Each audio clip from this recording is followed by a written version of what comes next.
Good afternoon. We'll now start. First of all, I'd like to welcome everybody to this pep talk this afternoon. Please mute yourself, but always show your video picture. Sign in your name, your Facebook account, or email address in the chat box. Please include the names of companions attending with you. Use the chat box to ask questions and make comments while the pep talk is on. There will be group pictures at the start and end of the pep talk.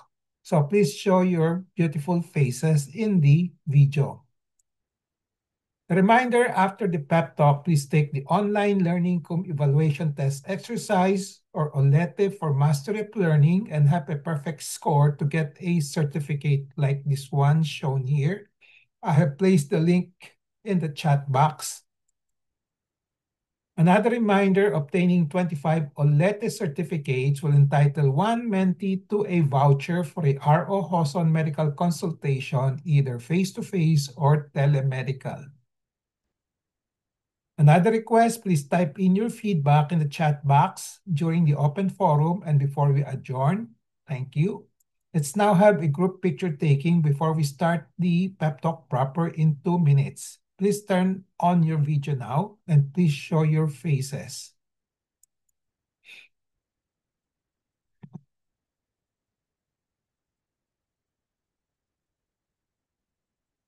Okay. Ready? Ready? One. One. Okay. 1, 2, 3.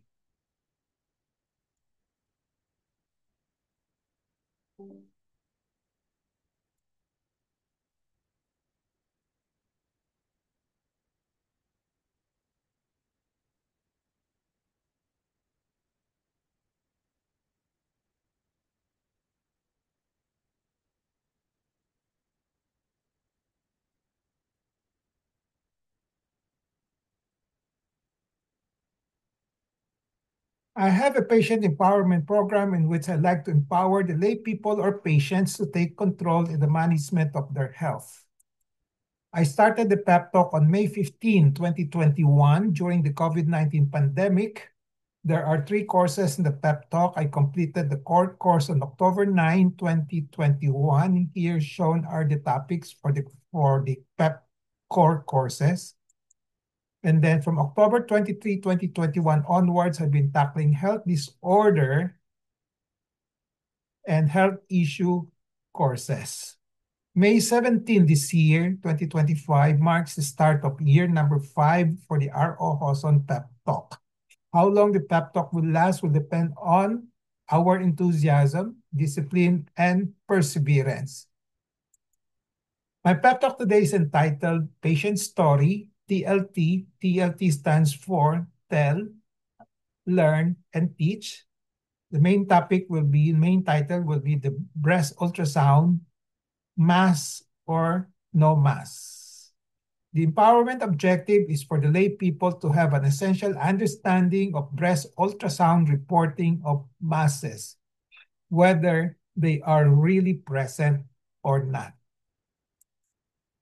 The contents of this particular pep talk will be the following. I'll first tell a story and then I will give you some pointers on the learn and teach. Okay? And the topic on the patient story will be the breast ultrasound. There's a report of a mass there, but the question is whether there's really a mass or not. So the teach and learn topics will be the following. What is a mass? What is a breast mass? If there is a mass reported on breast ultrasound, is it really a mass or not? Mass or no mass? Then I'll give you some takeaways from the patient story. Disclaimer, this RO Hoson Pep Talk will contain my thoughts, perceptions, opinions, and recommendations culled from personal experiences as well as from readings of the writings of other health professionals. So let's start with the patient's story. Carla A, a 39-year-old female, consulted me on June 10, 2020 25. Her concern was during her annual physical examination, she was told to have a breast mass in quotation marks, as palpated by a general practitioner, general physician, and her ultrasound done thereafter showed breast masses. However, she was not able to palpate a breast mass or masses on her own. Okay, so this is part of the original uh, records that I had on her. Okay, breast mass, 39 years old. Okay, based on annual physical examination and ultrasound. That's her main concern when she consulted me. And then when I examined and palpated her breasts, there was no dominant mass in both breasts. Okay. Here shows the indications of no masses. When I put a null sign, it means none, no dominant mass. Okay. So my clinical diagnosis was fibrocystic changes, and then I make some explanation to the patient. For fibrocystic changes, the surface is irregular, not smooth, no, but there is no dominant mass. If there's a dominant mass, which means that one that stands out among the rest of the breast tissues, that's a dominant mass, then most likely there is a mass and it is a red flag. Okay. When it's a red flag, it's still subject to further evaluation. It can be a cancer or not cancer. Okay. So my diagnosis, since I was not able to palpate any dominant mass, my diagnosis automatically became fibrocystic changes. So the breast ultrasound brought to me by the patient reported a 2.5 and here 2.5 and 1.75. Okay. A total of 4.25. That's big. At 9 o'clock position, okay, 9 o'clock position on the right breast. Then there were 2 sub-centimeters below 1 centimeter cyst, here cyst on the right, and then 1 sub-centimeter cyst also on the left side. Okay. Okay.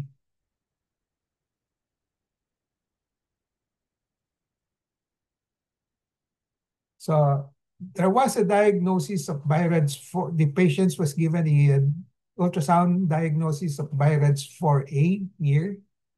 Okay. Low suspicion for malignancy. And then a FNA stands for fine needle aspiration biopsy is suggested for the solid nodule at 9 o'clock of the right breast. Okay. So as I said, there were 2 masses that were seen on that were reported on ultrasound, but these were not palpable. And then with the size reported, which is a total of 4.5, now I should be able to palpate it, but they are not palpable. Okay. So I explained my findings, diagnosis, and problems with the ultrasound report. So as I said, the size of 2.5, one of the masses there reported by ultrasound should be palpable. If it's really 2.5, so I suspect something was wrong with the ultrasound. Thus, I recommended a repeat ultrasound in another center. Here, repeat ultrasound, back with results, okay. So the repeat ultrasound showed the significant differences this time, okay, compared to the first one. So it showed on the right breast, instead of the 2.5 and 1.75 solid masses previously reported, ang naka-report lang dito are cystic masses, okay, less than 1 centimeter, 0.4, 0.2, and then on the left side, only 1 cyst was reported, okay. So the diagnosis this time, given by this second ultrasound, BI-RADS 2. BI-RADS 2 means probably benign. So the first one was BI-RADS 4A, suspicious for malignancy. So in this particular examination, there was no BI-RADS 4A reported already. It's just a BI-RADS 2, probably benign. So the patient felt a great sigh of relief after being told of the repeat breast ultrasound results. There was no solid mass or masses after all. There was no basis to suspect malignancy. So I advise her on continual self-monitoring of her breast through monthly breast self-examination. At least it can be done daily, but to be practical about it, just monthly will do. And then periodic checkup with me as a breast specialist. Another patient story, just to illustrate the challenges of breast ultrasound reporting of masses, whether they are really present or not.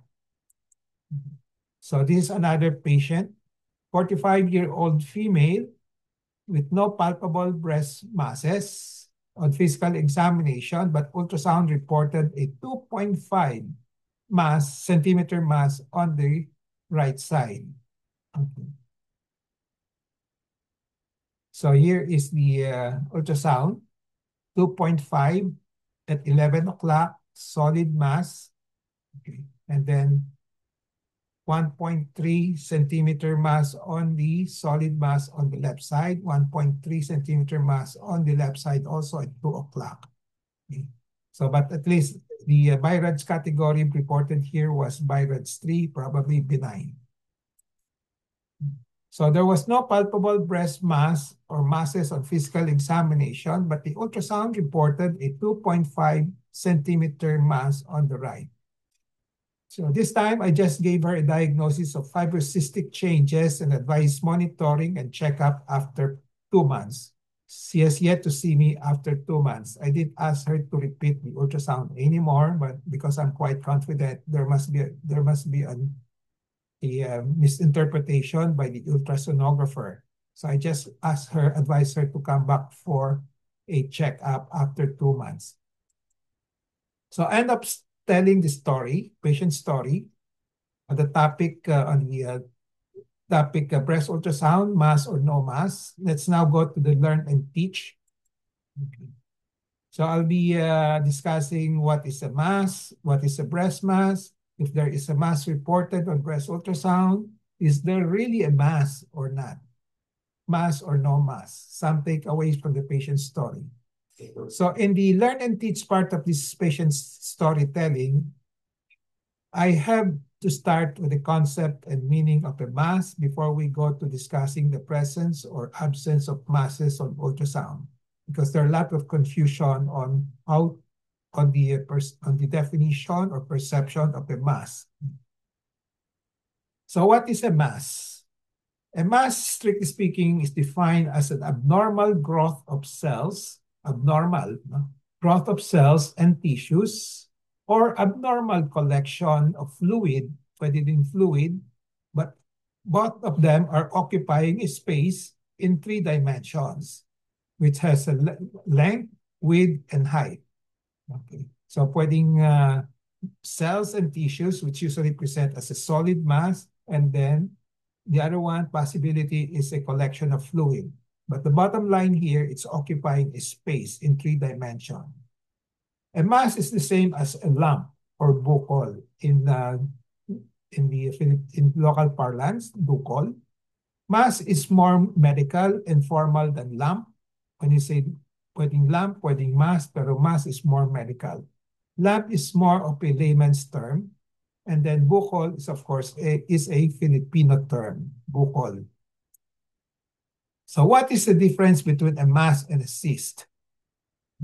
So because in breast ultrasound, radiologists often report cystic or cyst and solid mass. Yun ang palagi natin nakikita. No? So a cyst on ultrasound is a mass that contains fluid. A solid mass reported on ultrasound contains no fluid. A complex mass is combined cystic and solid. So kung may cystic, may solid component, it's called complex mass. Kung purely walang fluid, solid. Kung may fluid, walang solid component, we call that cyst. So a cyst is a mass. So when it is cyst, bukol pa rin siya. But the mass may not always be a cyst. Okay? Because a mass can also be a solid mass. A cyst means a mass containing fluid. That's the simplest definition of a cyst. And not all masses are cyst or cystic though. As I said, masses can be solid. It does not contain fluid, or it could be complex mass, a combination of solid and cystic component. Okay? So in short, a mass can be solid or cystic. When you say there's a mass, there's a buccal, there's a lump, now we have to qualify it now through further examination by palpation as well as by ultrasound kung kailangan, whether it's solid, this mass is solid or cystic. So again, a cyst is a mass. Pag sinabing cyst, mass pa rin siya, or buccal or lump. But the connotation is that it contains fluid. But a mass is not always a cyst because a mass can also be solid mass. Okay, I hope that's clear. So in breast ultrasound, as I said, radiologists often report cystic, a cyst, or solid masses. Okay, so ito, 7 o'clock position, there's the word cystic there. 9 o'clock position, cystic. And then 9 o'clock position, solid. And then 9 o'clock position, solid. And then on the left breast, solid. Okay. So the main question to ask is, are these reported masses really present? Okay. Yan ang palaging tinatanong ng clinicians, like yung breast specialist. Okay. So let's now go to the definition of a breast mass. Following the baseline or operational definition of a mass, a breast mass is an abnormal growth of cells and tissues or abnormal collection of fluid in the breast occupying a space in 3 dimensions, having length, width, and height. So same baseline definition as this of the mass kanina, but this time we're more specific in terms of location. It's a breast mass. So this is the definition also of a true breast mass, meaning the breast mass is truly present if there's a mass that occupies a space in 3 dimensions. So examples of true breast masses will be breast cancers, fibroadenomas, macrocysts, malaking cyst na palpable, no, na may fluid lang, microcysts, na hindi siya palpable, pero meron on ultrasound. Okay. Breast abscesses, may mga nana presenting as a buccal. Then another type of not cancer tumor, phylloides tumor. Okay. So these are the more common breast masses that we see in practice. Now, what is a false breast mass? Hindi totoong breast mass. A false breast mass is equivalent to saying there's no real breast mass present, either by palpation or by ultrasound. So on palpation, a false breast mass or a finding on the breast that can be mistaken for a breast mass could be a swelling sa kapalang, may parang namamagalang, may prominence, mas maumbok lang, irregular breast surface, or indurated tissues. Medyo matigas-tigas lang ang konti, pero wala yung 3 dimensions. Okay? So it is not considered to be a true breast mass because of the absence of a space-occupying lesion and 3-dimensional parameters in terms of height, length, and width. So a false breast mass just appears or mimic a true breast mass. So pag sinabing may breast mass, o hindi naman talagang breast mass, so we call that a false breast mass. Parang may breast mass lang. So there could be an error in the reporting as a mass, okay? And there is no breast mass in the end after all. Okay? Then that's what we call false breast mass. Okay? What is a true and what is a false breast mass on palpation? Sa kapa. I'll talk about on ultrasound. This one, kapa mo na. On palpation, one has to know how to differentiate a true breast mass from a false breast mass. A guide in how to differentiate the two on palpation is to look for the so-called dominant mass. which I already presented earlier. Let me repeat. The presence of a dominant mass is usually considered as a true breast mass. It is usually considered, but not 100% correct all the time. There's no such thing as 100% perfection in medicine. Okay? And its presence is considered, if present in dominant mass, it's a red flag, which needs more assessment or evaluation. Okay? It doesn't automatically mean cancer. It can still be benign. Kailangan masurian pa ng gusto. So here is a demo and illustrations of a dominant mass. So this is a dominant mass is usually considered as a true mass, one that stands out from the surrounding breast tissues.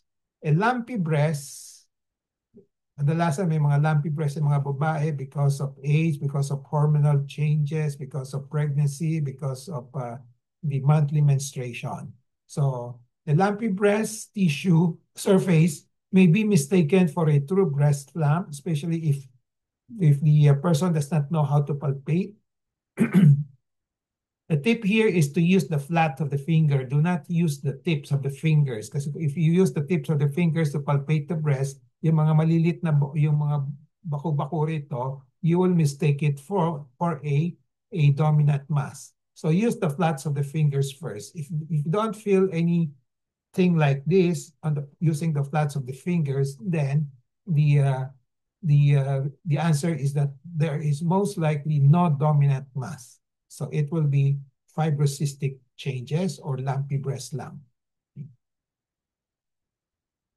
So on ultrasound naman, a false breast mass or a finding on the breast that can be mistaken for a breast mass could be a wrong interpretation by the radiologist.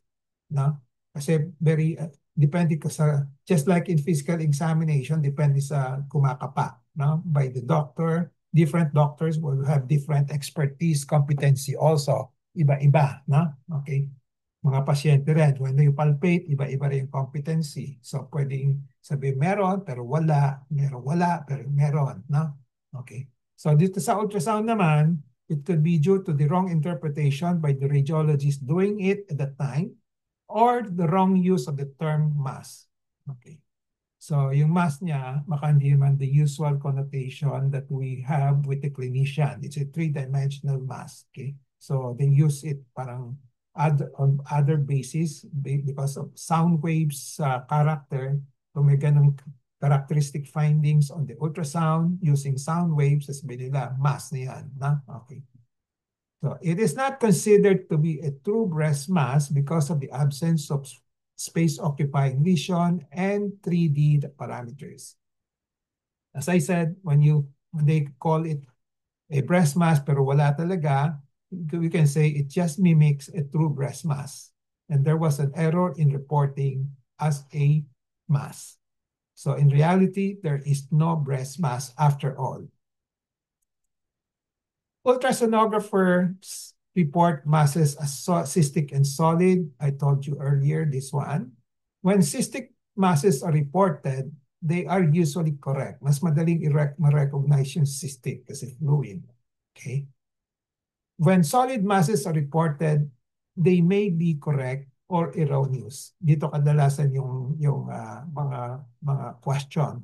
Okay? Is it talagang meron or wala? Or it's reported as a mass pero hindi man talagang mass based on the definition of the clinicians. No?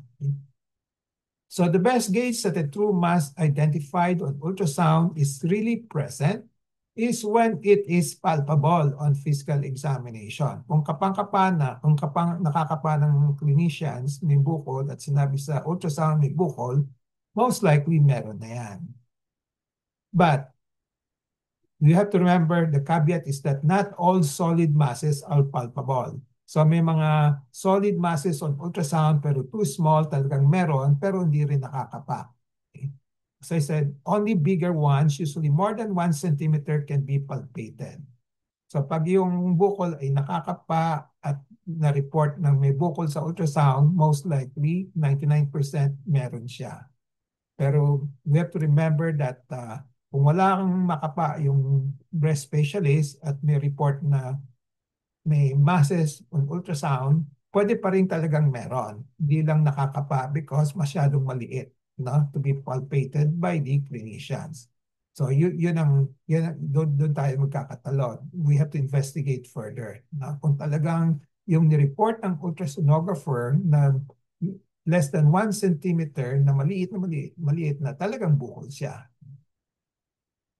So if the mass, either solid or cystic, reported on ultrasound has a size that should be palpable, usually more than 1 centimeter. Pag more than 1 centimeter, usually nakakapa na, especially yung mga magaling kumapa ng mga doktor, mga surgeons, no? But if it's of that size, more than 1 centimeter, but it is not palpable by a competent breast specialist, so there's a chance that the ultrasound mass is not a true mass. As seen in these two reported patients that I presented, 2.5 centimeter mass reported on ultrasound should be palpable. No? 1 inch na yan, 2.5, almost 1 inch, dapat kapang-kapa na. If it's not palpable, then there's something wrong with the ultrasound report or baka iba yung meaning ng ultrasonographer as to the term they called mass. Baka hindi naman talagang bukol based on the definition of the mass by the clinicians. For a mass, either solid or cystic, reported on ultrasound that has a size that is not palpable, kanina palpable ngayon, that is not palpable, usually less than 1 centimeter, it is only through a repeat ultrasound done by another competent ultrasonographer that can determine whether the reported ultrasound mass is true or false mass. So this is one of the strategy. Kung di makapa at sinabi ng ultrasonographer may bukol, pag solid, pag cystic, okay lang. You don't have to repeat that. Wala naman kasi benign naman yan. Pag may solid siya at pag sinabi niyang BI-RADS 4, then it's recommended that another ultrasound be done just to check whether the mass reported previously is really a true mass or false mass. So what are commonly reported as masses by the ultrasonographers which are not palpable are usually fibrocystic changes of the breast, especially the fibrous component of the fibrocystic changes, which usually do not present as a space-occupying lesion and not a three-dimensional in configuration. So this is my experience for the past more than 40 years. No palpable mass but with solid masses on ultrasound reported, usually they would turn out to be fibrocystic changes. Yun din sa mga BI-RADS 4, reported BI-RADS 4, usually pag pinarepeat ko yung ultrasound, usually this would turn out to be fibrocystic changes without need for biopsy, without need for operation, just close monitoring. So some takeaways from the patient's story. The mere mention of solid masses on breast ultrasound causes anxiety on the part of both the patient and the physician, lalo na yung pasyente. Yung doctor din, na kung hindi niya kabisado yung mga nitty-gritty of the ultrasound, they just usually they just rely on the ultrasonographer, hindi niya i-study. No? Pag may nakita silang solid masses, matatakot na sila. Sasabihin niya sa pasyente, may solid masses ka na. No? Okay. We have to do something about it. No? So for both patient and the physician, the anxiety consists of worrying whether the solid masses contain breast cancer or not. So yan ang pinaka-basic concern ng pag merong solid masses. May cancer ba siya or wala? So the next cascading anxiety is what to do next. Problem-solving, decision-making na ito. No? Okay, what to do next pag may solid masses. Okay.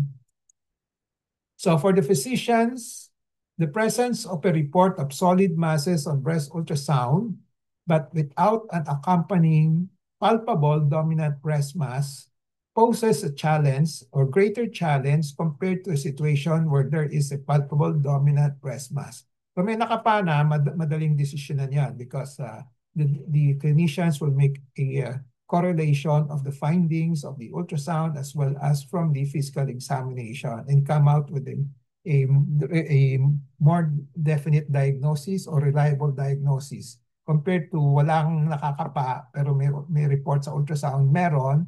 So yung dilemma is with the clinicians kung papaniwalaan yung ultrasound report or not. So in the former situation, which means without a palpable dominant mass, the physicians have to explain and to reconcile the different findings on ultrasound and palpation before deciding on what to do next. So these are the options. Either repeat the ultrasound, proceed to the biopsy, do watchful waiting, others. In contrast to the situation where there is a palpable breast lump, dominant breast mass, the diagnosis would be easier. As I said, you just correlate the physical findings and the ultrasound findings. What to do next is also easier as there are established clinical practice guidelines on this, usually to do a biopsy. If there is a suspicion that there's cancer, the next step is to do a biopsy. But if there's no suspicion, kahit na merong mass, pwedeng i-observe. So don't panic right away when there are reports of solid masses on ultrasound of the breast and there are no palpable masses. The masses may turn out to be false masses. Consult a breast specialist who will and should do meticulous palpation of your breast, then decide accordingly on what to do next. So you have to consult the breast specialist and make sure that the breast specialist will do meticulous palpation and not just rely on the ultrasound findings. Dapat kinakapa ng gusto yung breast ninyo. Okay. So options consist of, number one, depending on the suspicion ng breast specialist, whether it's benign or malignant. Okay. So options will be watchful waiting, meaning observation with monitoring, through periodic breast self-examination, breast specialist examination, or it can be a repeat ultrasound after some time. Or the other option will be a biopsy, especially if the BI-RADS categorization is 4 and 5. Another option is that the breast specialist can do is to repeat the ultrasound of the breast in another center for a second opinion. Okay. So these are some of the options that we can adapt. If there is a mass reported on breast ultrasound, is it really a mass or not? Yan ang palaging tanong. There must be a concomitant or accompanied meticulous palpation of the breast by a breast specialist. If the mass reported on ultrasound can also be palpated, then talagang may bukol. Wag nakakapana. No? If the mass reported on ultrasound is of a size that should be palpable by the breast specialist, but it's not palpable, then something's wrong with the ultrasound or ultrasound report. So options on what to do next: repeat the ultrasound in another institution, second opinion, observe and monitor with monthly breast self-exam by the patient and periodic check by the breast specialist. So this was what I did on the second patient. In first patient, inulit namin. No? Okay, because BI-RADS 4 ang report, ang naka-report.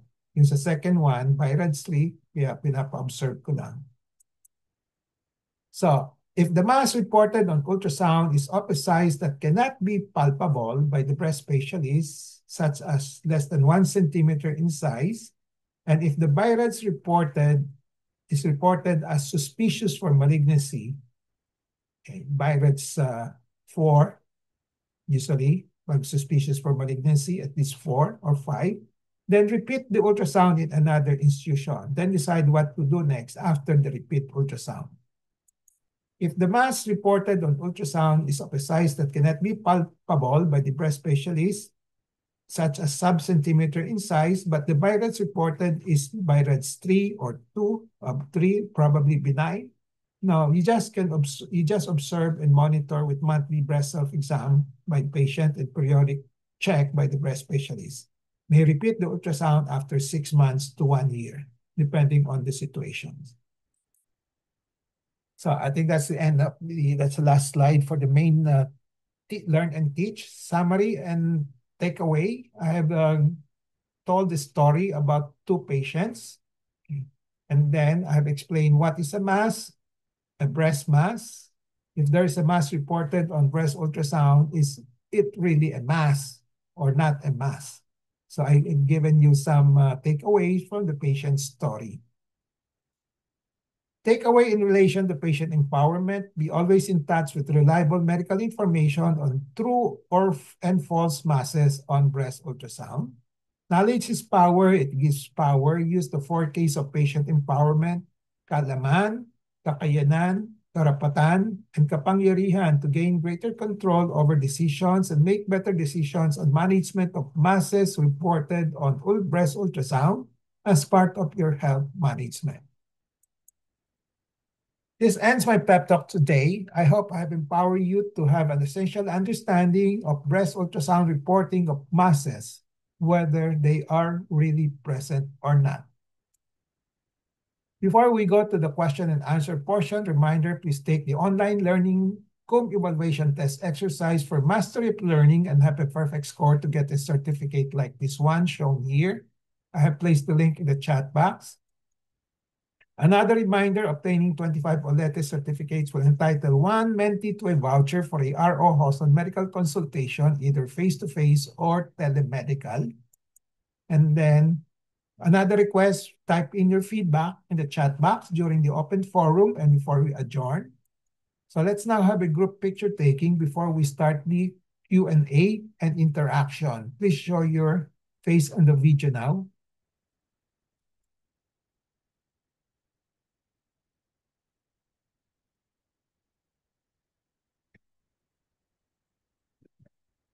Okay, are you all set? All set. One, two, three.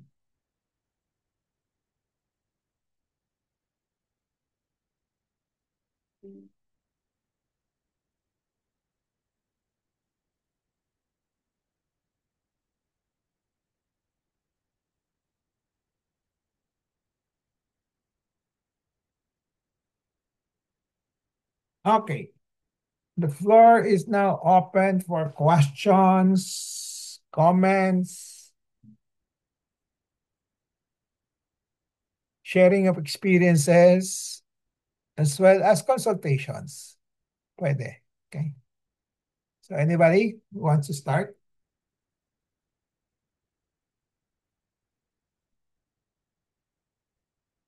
Sino pang walang breast ultrasound before?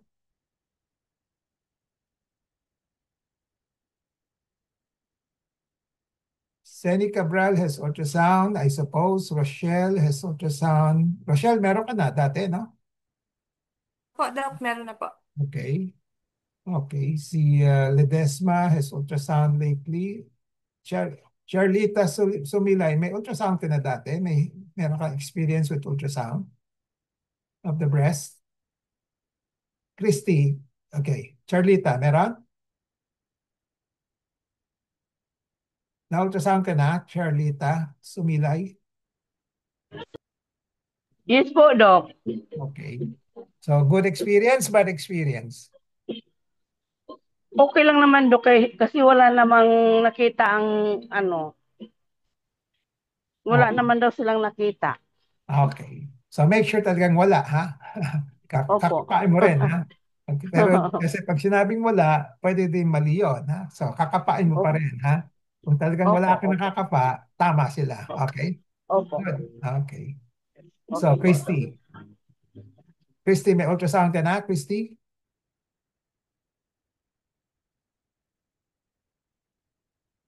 Jeng, meron ka na, I suppose, di ba? Oo, Doc, meron na po. Okay. So, any bad experience sa ultrasound report? Naguguluhan ka sa mga reports na natanggap mo? Sa akin po wala, Doc. Okay lang po. Okay naman, okay. Meli, okay. Meli Kupas, may ultrasound ka na dati? Yes, Doc, Ultrasound? yung sa ano po, Sa Doc, breast yung ha? sa Sa breast ha? Hindi sa thyroid ha? Breast. wala pa po, Doc. Okay. So tandaan mo lang, in the future, kung magkakaroon ka ng ultrasound, if you encounter some issues, you know how to handle, ha? Okay. Yes, Doc, yes po. Pero as a rule, I would suggest wag lang, pag hindi kailangan magpa-ultrasound, wag na rin. Kasi the more you do some tests, no? Okay, the more you are subjected to yung risk of false, Yes. maraming problema sa readings, no? Okay. Kung wala naman kayo na nakakapa, walang nararamdaman, no? Pwedeng wala na, no? Okay, observe Opo. lang, no? Kasi the moment yung mga tinatawag na check-up, ultrasound, kadalasan maraming makikita na false alarms. Kadalasan false alarms yon, no? Okay. May and I suppose meron ka na, no? And then, Po, Doc. maraming beses na, no? Anong experience mo sa ultrasound, May Ann? Mga Accurate? Tama? Opo. So far? Opo. Okay. Ellen? Yes po, Doc, meron. Meron. May ultrasound na po. Before the operation dati, no? Meron. Yes po, Doc. Okay. So, tama sila, meron, no? Okay. So, Therese Hoson, wala pa. Okay. Phoebe. Phoebe, may ultrasound ka ba before the operation, Phoebe? Nawala. Nawala si Phoebe. Abet, ikaw, may ultrasound ka na ng breast? None. None. Okay. So, okay. Anybody who wants to share their experiences, good or bad? Who wants to consult?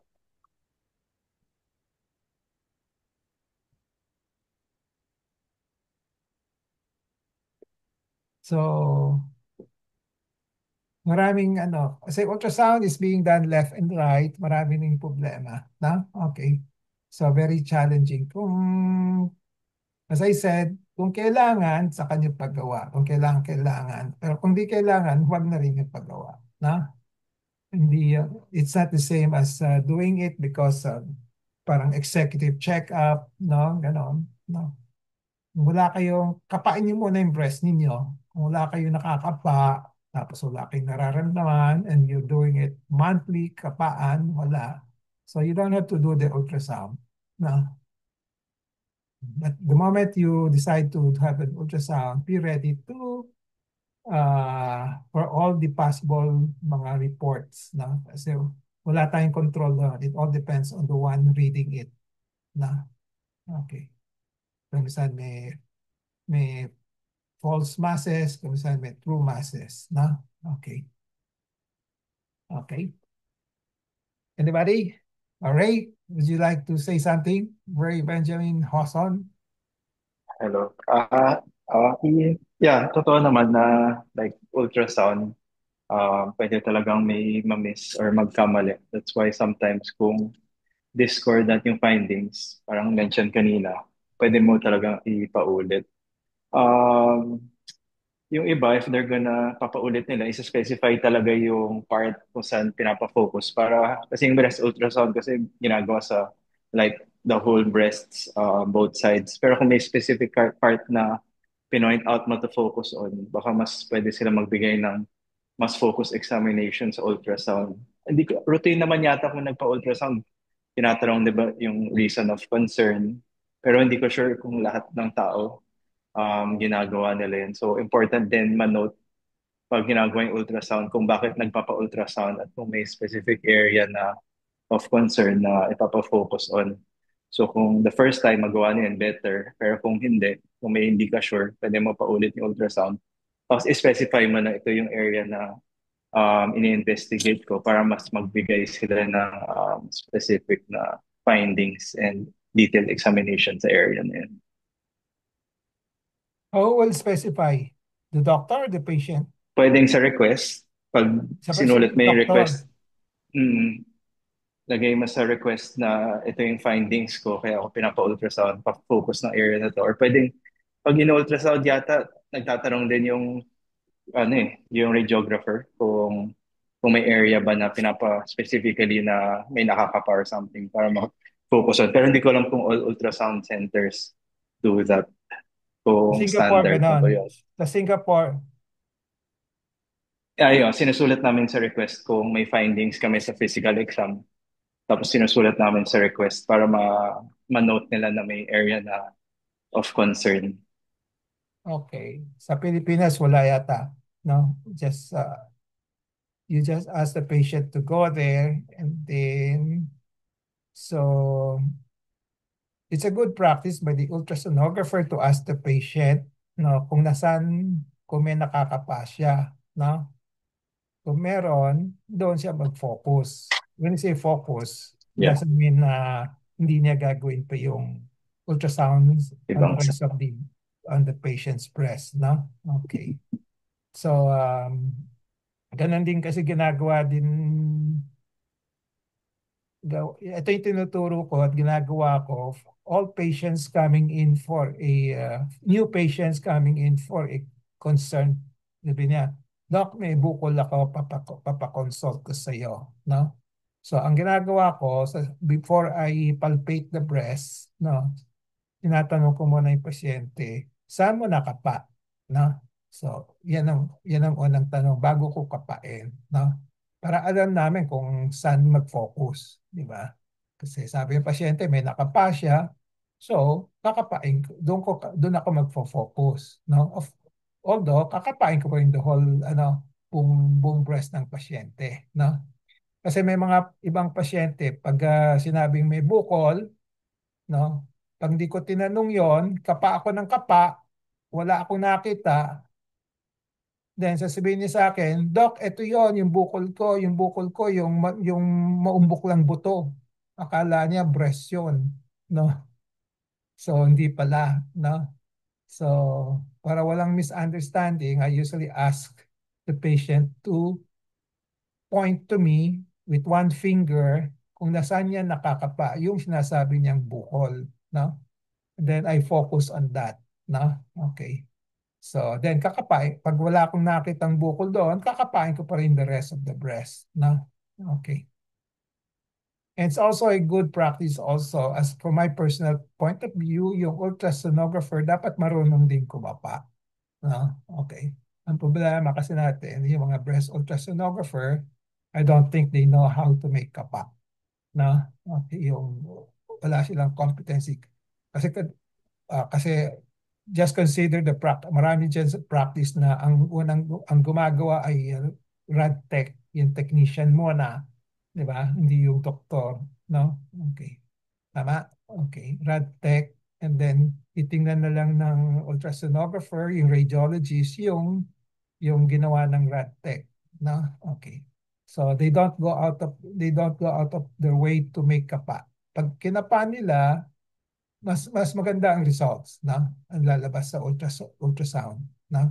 Okay. Okay. Do you agree, Lance?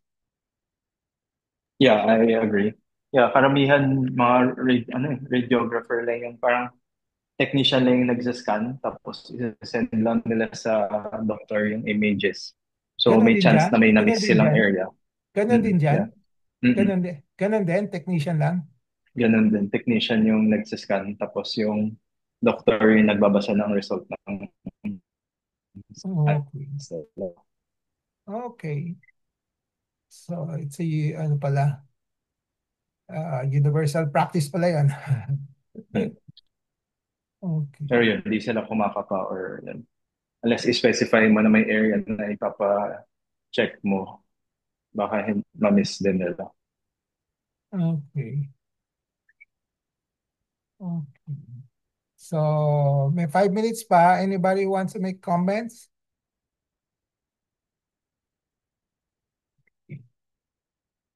Wala na.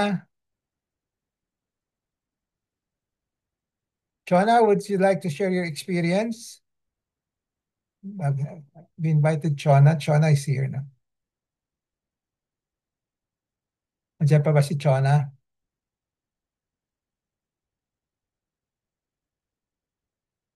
Okay.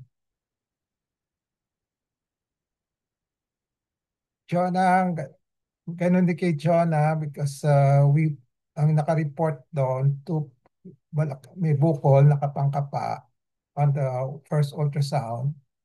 And then the next ultrasound, wala na. Nasa kabila na lang. No? So nagbabago yung mga ultrasound report. No? Okay. So,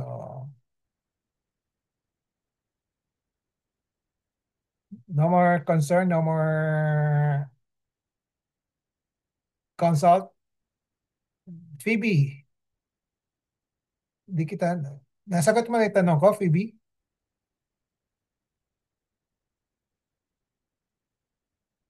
Unmute. Unmute. Okay. Yan, nagkamali. Okay. Nawala ako bigla. Ano po yung tanong? Na-ultrasound ka bago ka na-operahan. Yes, pero dito sa atin, hindi na naulit hanggang ngayon.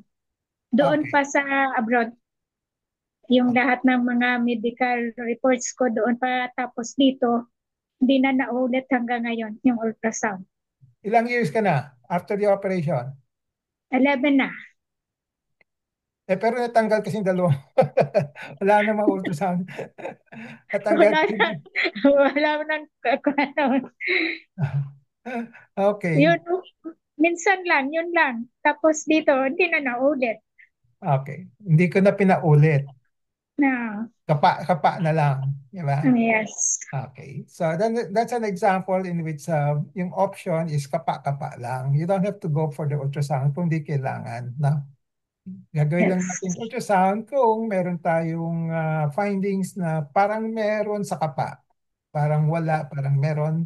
Kasi sa kapa, it's not always 100% perfect. No? Maraming, kumisan may question. Meron ba? Wala. Ganon, no? Kung may duda, no, kailangan ultrasound, saka natin pinapa-ultrasound. No? But when we do the ultrasound, we should be wary of all the limitations, mga shortcomings, taka mga how the ultrasonographers make the reports and how they interpret yung tinatawag na masses. Na? Okay. Okay. Lana? Kung wala nang tanong, we will call it a day. So we'll see each other again next week. Na? Okay? Lana? Okay. Bye-bye. Thank you, Doc. Happy weekend. Welcome. Thank you Bye-bye. po, Thank Dok. you, Happy Dok. weekend po. Happy weekend. Salamat po, Doc. Salamat, Dok. Mhm.